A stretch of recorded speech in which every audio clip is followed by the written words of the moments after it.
So today as well, I am using my Artisto pads for my practice sheet, but I wanted something a little bit bigger so you could see well. And this is also a block, which just means it's all sealed on all of the edges. So that way, if I work wet and wet, it's not gonna start warping or getting some funny lines in it. So let's go ahead. I'm gonna open these MeiLang tubes and I'm gonna just refill a couple of my colors here. So I use olive green a lot. I actually mix it quite often with my sap green and even the tree green, which I love. Is a really beautiful light green color. And then my other favorite color of theirs, as you can see, I actually refill that quite a bit, is their rose red. It's just this beautiful pink. It's almost to me like a combination of opera rose and quin magenta, and I'm pretty obsessed with it. So just fill that one up, and I think I'm good. I filled my yellow one up already earlier. So there we go. If you're a beginner, these paints, by the way, are just fantastic. They're just really vibrant and creamy, yet they have a beautiful transparency to them, which is, to me, the magic of watercolors for that glazing and layering. So let's go ahead and put that here. The brush I will be using today is my Princeton 6 round. So I've got that here. And what I'm going to do first is just kind of draw this out. I'm using the rule of odds. So I've got 3 roses I picked. And I just started kind of placing them here. But let me tell you, I hope you can see this, how I'm drawing them out. Even though I may draw out a nice composition, if your colors aren't balanced in there as well, so say I had all orange on one side and one red one, even though my actual elements are in a good composition, if the colors aren't also kind of spread around and a nice flow to the colors, or you have all the same color on one side, the composition is going to be thrown off. So just keeping that in mind when you're drawing your flowers. I've got a pretty good composition here with my 3 flowers. They're all kind of facing different directions, which is great because it's moving your eye in and out. But also we're going to be aware of what colors we're using and making sure there's a nice flow with the colors. So I've got one flower here, and just like my bouquet, little bouquet I picked here. And then I've got one here that's pointing upwards. And then this one is kind of head on. So we've got this nice flow. Then I drew my little vase here. By the way, I'm using, I share these a lot, the little Blackwing pencils. I love them. They really have a nice point, but love the eraser because it's replaceable and it's also kind of thin. So I really like that.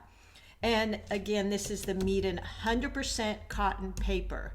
Love my Artisto. I share with you guys all the time. That's what I painted here. But I wanted a block. So that's why I grabbed my Meeden. And this is 100% cotton. Okay, so let's go ahead and get started. Have my 3 flowers. The other thing I might mention is I've got my vase drawn in here. And I'm drawing a little bit darker than I might normally, but I kind of want you to see it. And what I'm going to do is I'm going to pick up some of those shiny spots on my vase, and I'm going to outline them a little bit just so that I can somewhat see where I might want those to be placed.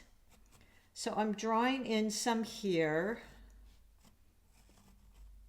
And then I'm going to go over that with my kneaded eraser to lighten the spots so it doesn't show up. There we go. And then we've got to the bottom of the vase down here, which I'll make a little bit darker with maybe some gray or very light shadowy Payne's gray. And then again, I'll be adding in some of those metallics. So I've got my base drawn in. I've got some white shiny spots. You could use, you know, maybe some masking, but I really don't like masking. So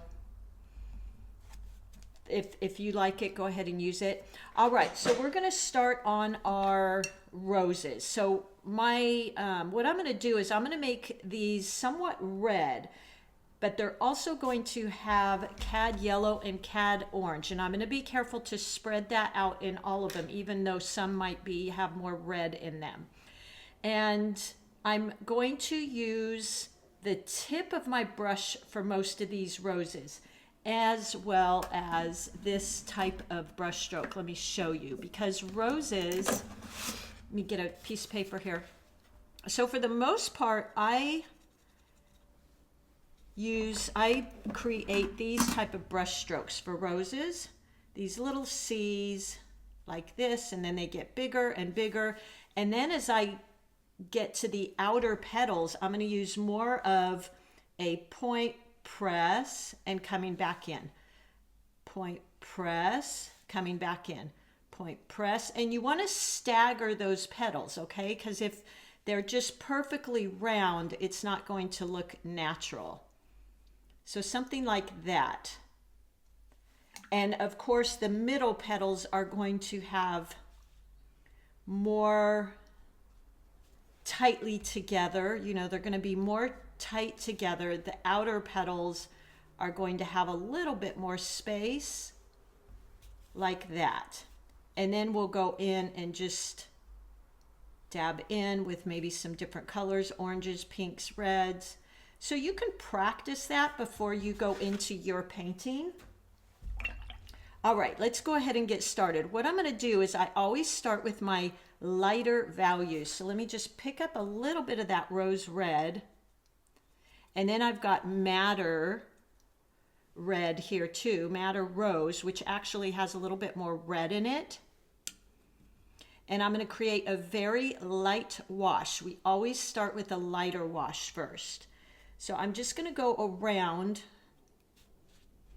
and that's even too dark, which is why I always suggest, you know, have a little sheet here that you can see how dark the value is you're using. And this rose, I'm looking at the side of it. So I want to get the side of those petals. Going in with just those light washes, like so. Going up here, just with a damp brush.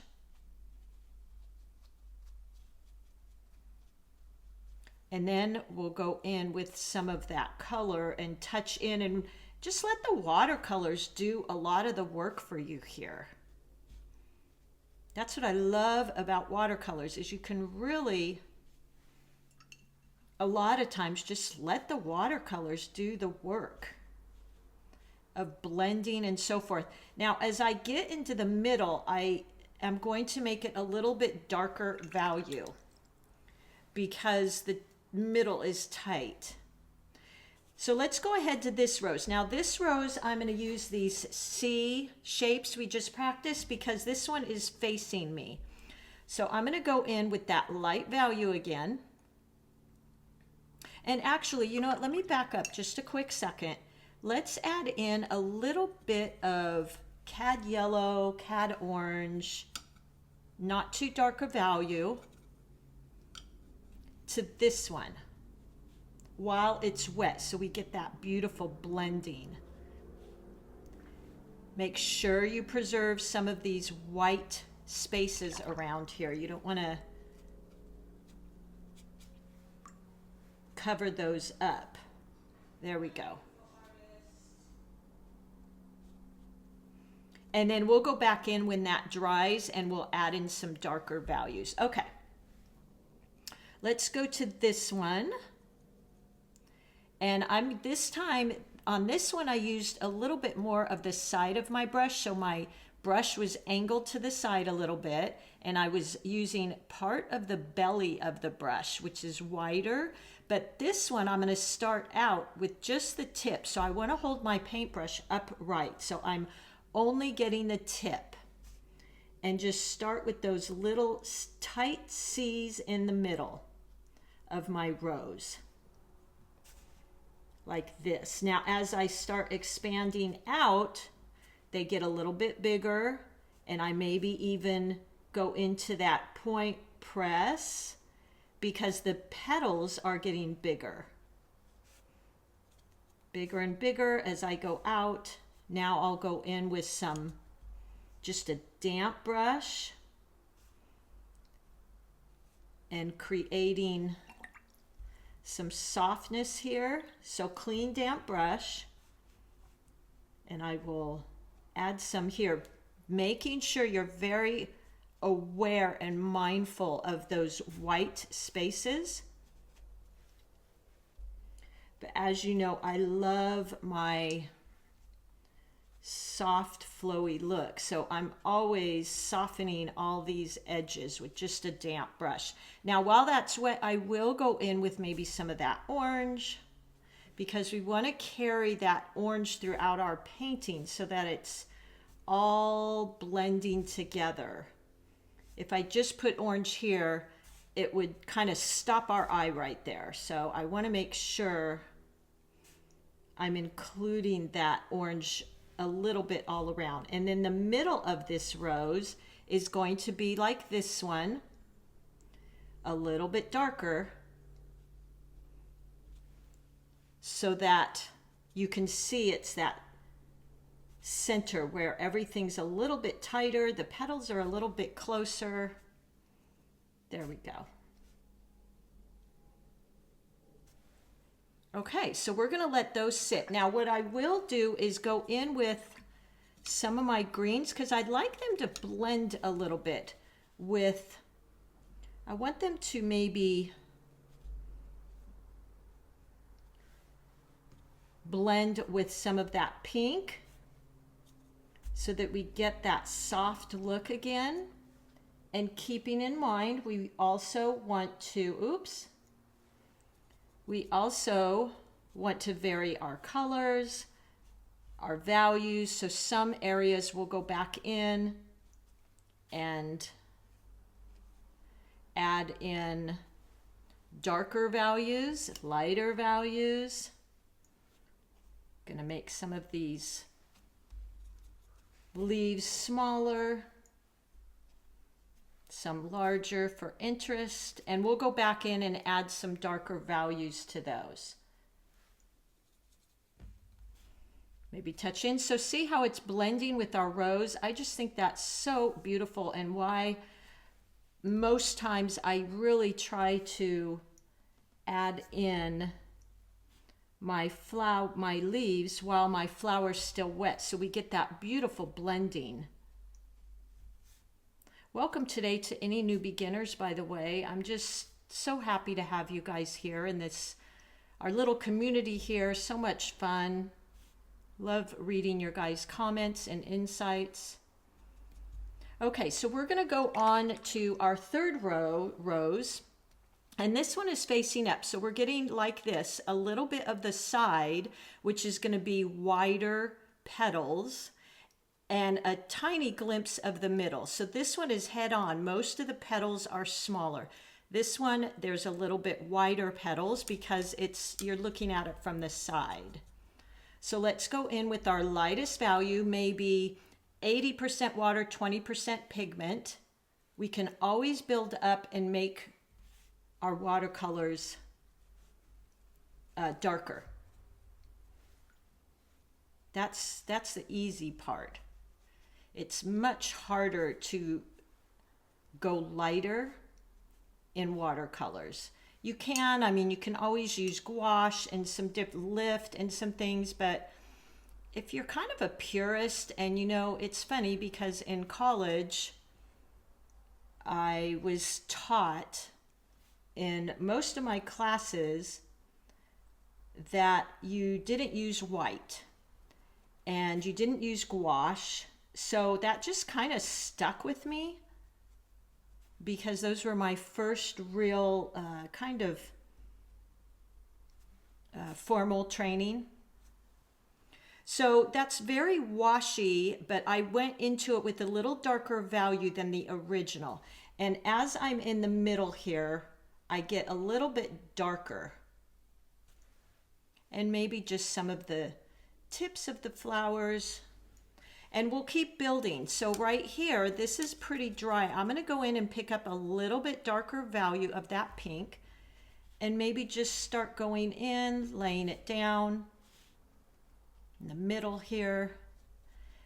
But then what I will do, because I don't, again, like those hard lines, I'm going to soften them. So I'm just taking that damp brush and making them a little bit softer. Go in here. See how that really pulls your eye into the center of that flower because I added that darkness. We can do the same in here, making sure you don't get rid of those white areas. You always want to preserve those. And then while this is wet, I might just go in with a light value of Arcad orange and yellow because I just love these pinks, this Quin magenta type of color with these pinks. I think they're just so beautiful. And letting these blend. I don't want to overwork this too much. I'm being a little bit careful here. This is still wet, so I can add in some of these yellows, let them blend on their own. Watercolor sometimes, if you just get very free with it, is almost, it almost creates your roses and things itself. And that's why I really love watercolors, because if you get used to working with that wet and wet, you can really start applying it and letting the watercolors blend. When you're a beginner, I'd say I work a lot loosely and wet, but use more of a damp brush, not like a dripping brush or a fully loaded with water brush. Okay, now what I want to do here is go in and place a wash over the glass vase. So what I'm going to do is use a very, very light watery, I'm talking 90% water, 10% of your black paint. And we're just going to go over this. Actually, let's wet our vase first, but I'm not going into those little white shiny spots that I drew in earlier.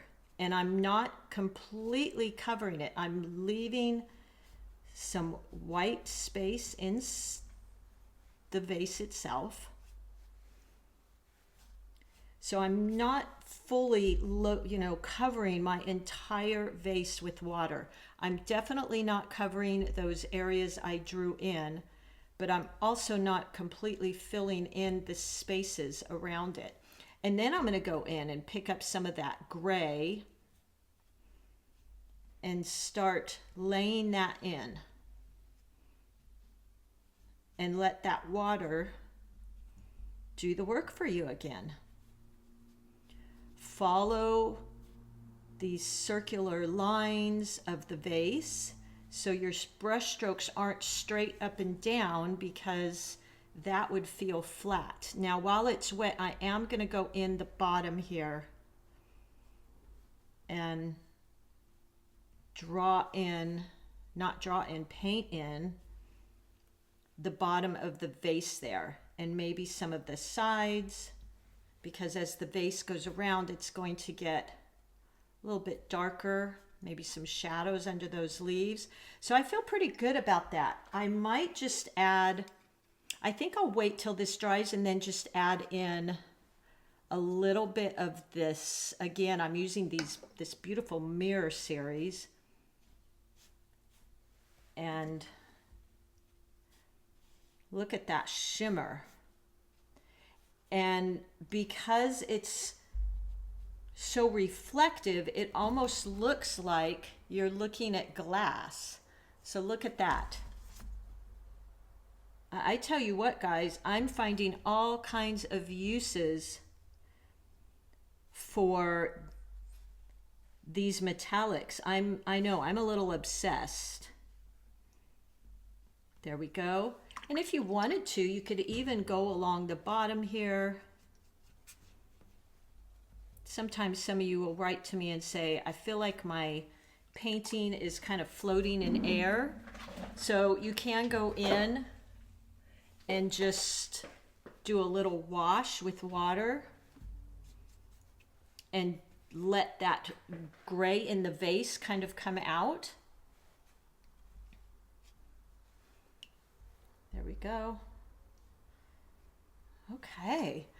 So let's go back in now and add some darker values. That's where we really start having fun and we start creating that depth that draws you in with the darker spaces. I'm just going to load my brush with a little bit darker, and that's pretty pink. I think I'm going to add just a tiny bit of red to that. These MeiLang paints are just so beautiful. Look at that beautiful red. Let me show you that. Ugh, isn't that yummy, you guys? I love it. So I'm going to mix that with the pink I already had. And let's go in and just create. And then I'm going to also soften these lines. Now it's still a little wet, so, okay. Go in with just barely a damp brush, not too wet. Otherwise, you just kind of create a big puddle. You want there to be some definition, but not too much. And that's just me because I like that loose look. And then in here, there we go. So I'm trying to darken the values and draw your eye in, and then those light values kind of pull the viewer's eye out and soften and fade away. Then we're going to go in and add a few darker leaves as well. Again, I'm being very careful to leave this beautiful white space that we created. I don't want to cover that up because that's really interesting. And in roses, a lot of times you can tend to, oh shoot, look at that. Not going to stress about that. That's okay. Just make one kind of tight circle and you lose all those white spaces, and we don't want to do that. So that's about it for those flowers for right now. Let's go in and I'm going to pick up some of my olive gray. Love that color. And a little bit darker value. Might even add some of that. Many times with my leaves, I will add in my red color. Got to be careful like I just did there. That red is really powerful, guys. So let me start that over. Kind of took over. And if you mix opposites, which are red and green, you're going to get kind of a brown color. But I love to mix my flower color in with my leaves because it really creates some coherency with the flower. So it just doesn't look like this leaf popped out of the middle of nowhere and doesn't match anything. It's got the color of the rose in it, and I always think that's just so beautiful. There we go. Now I might just soften that up a tad. There we go. Just softening those edges. But look at that. So we've got these three right here, and they kind of end. They're darker. So we want to carry some of that dark green around. Maybe up here. So that our eye is carried around with those colors.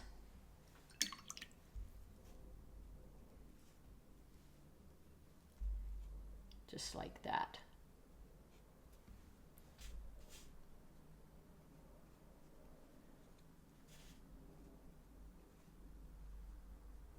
There we go. So I feel like I'm kind of done with this. The last thing I may do is just create some of those stems showing through the glass. So I usually would do that when it's wet so that we kind of get that feeling it's in water.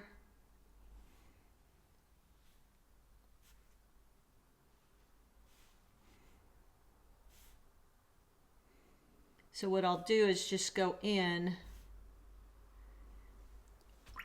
and maybe soften those edges. But you could wait and we could have added those stems in when this was wet. So there you go. I think that's quite pretty. Thank you to those of you who had asked me to do some flowers in a vase. And we've got the coherency of the orange going throughout each flower. We've got a flower coming out this way, so your eye goes this way, then it comes back in, and then it kind of rests. There's this beauty, nothing is leading your eye out and just kind of leaving it hanging out there.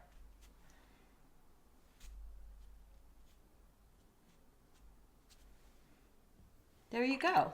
I think I'm about done. I hope you guys liked that and you will give it a try.